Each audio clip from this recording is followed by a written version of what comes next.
So, uh, I want to start today with a little time travel experiment, if you'll indulge me. Oh, I am always up for time travel. Where are we going? Okay, let's say we hop in our time machine and we go back about, I don't know, maybe 8 or 10 years. Okay. And we walk into a really bustling design studio, like a landscape architecture firm or even a graphic design shop. Right.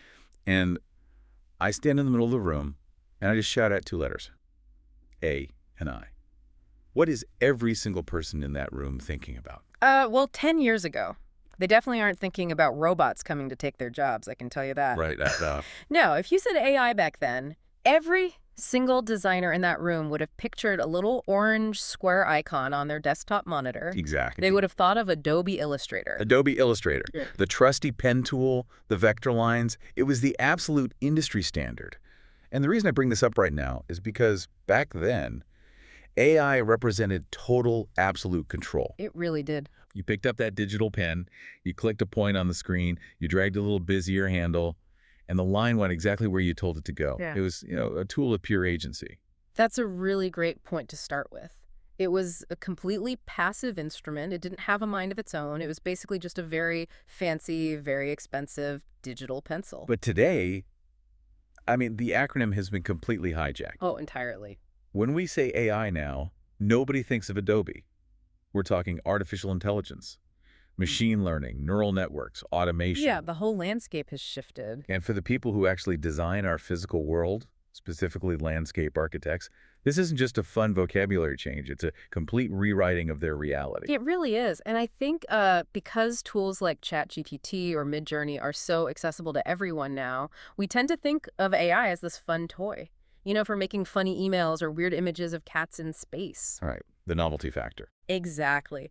But for landscape architecture, which is a profession that deals with soil, plants, drainage, and actual public safety, this shift is much more serious. We are entering what the researchers are calling the intelligent era. The intelligent era. That sounds really impressive, but also, slightly ominous. A little bit, yeah. And that brings us to the stack of research we are diving into today.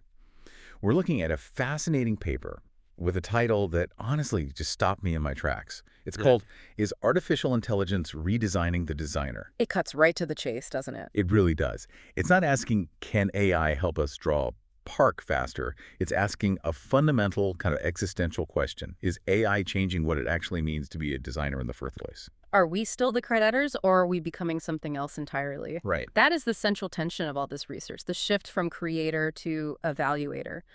And I want to flag this right at the top for you listening. Even if you have never planted a tree in your life, even if you don't know the difference between a perennial and a succulent, this deep dive is for you.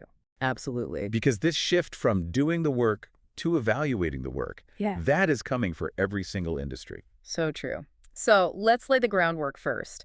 Before we get to the robots in the intelligent era, we need to understand what the status quo looks like today. The baseline. Yeah. The source material refers to the traditional way of working as the era of non-parametric tools. Now, I have to be honest, non-parametric sounds like something I would have completely failed in high school math. It does sound incredibly technical. Can we break that down a bit? Yeah, the concept is actually really simple. Think of non-parametric as the digital equivalent of a physical drafting table. Okay, so like the old school architect leaning over the big wooden desk with the ruler. Exactly, but on a screen.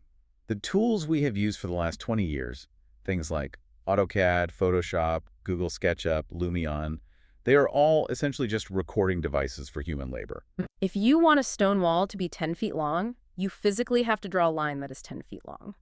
If you want a tree in the corner of the plaza, you have to select a 3D tree and place it right there. But the software doesn't actually know it's a tree, right? Precisely. To the computer, it's just a cluster of pixels or geometry. It doesn't know if that tree will die because you put it in a shady corner. It doesn't know if that stone wall is going to block the drainage and flood the park. It just records your command. So the complete manual translation, I look at the physical site, I use my human brain to understand the wind and the sun and the soil, and then I physically move my hand on a mouse to draw the solution. Right? And that is why the source calls it labor intensive. It relies entirely on the human touch for every single decision and every single line. Enter the intelligent era. How does the software change now? Because the source makes it very clear this isn't just about drawing lines faster. No, it is a fundamental shift in capability. In the intelligent era, the software isn't just a blank canvas anymore, it's a simulator. It's thinking. Or at least, it's simulating thought processes. The research points out that these AI-driven tools can do things the old non-parametric tools never even dreamed of. They can support the visualization process, sure, but they can also simulate complex environmental conditions, analyze massive data sets, and here's the really big one, provide planting recommendations. Okay, that was the part in the reading where my jaw just hit the floor. Planting recommendations. I know, it sounds so mundane to an outsider, but it's actually revolutionary for the field. Well, think about it. I have always assumed that choosing the plants is the art part of the job. That's the core expertise. A landscape architect spends years in school learning that a specific fern needs highly acidic soil and partial shade, while this specific oak tree needs full sun and lots of water. That knowledge is their value proposition. Exactly. That specialized knowledge is their currency. But now you have software that can look at the raw soil data, pull in the local climate model, analyze the hydration levels of the terrain based on the topography, and just say, hey, based on these 30 variables, here are the 5 plants that will actually thrive in this specific corner. It's taking the tedious works, as the source calls them, and just automating them entirely. Right. The extensive effort of cross-referencing botanical encyclopedias with complex climate charts, gone. The machine does it in a few minutes. Okay, but this is where I start to get a little skeptical. If the machine is doing the tedious work of selecting the perfect plant, isn't that also the work that requires the deep, hard-earned knowledge? If I'm not the one struggling to pick the plant, do I still truly understand the landscape? And that is the perfect segue into the core conflict of this entire deep dive, the identity crisis. The source uses a phrase that sounds really nice, like something you'd see on a bumper sticker. My tool is my partner. It sounds lovely, doesn't it? Very collaborative, friendly. Very friendly. But let's be real here. A partner does half the work.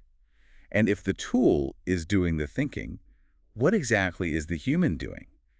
This brings us back to that creator versus evaluator concept. This is the profound shift the paper is talking about. The source suggests that as AI integrates deeper into the workflow, the designer fundamentally stops being the creator of design and starts being the evaluator of design. I really want to unpack what that looks like on a random Tuesday morning at the office. What does an evaluator actually do all day?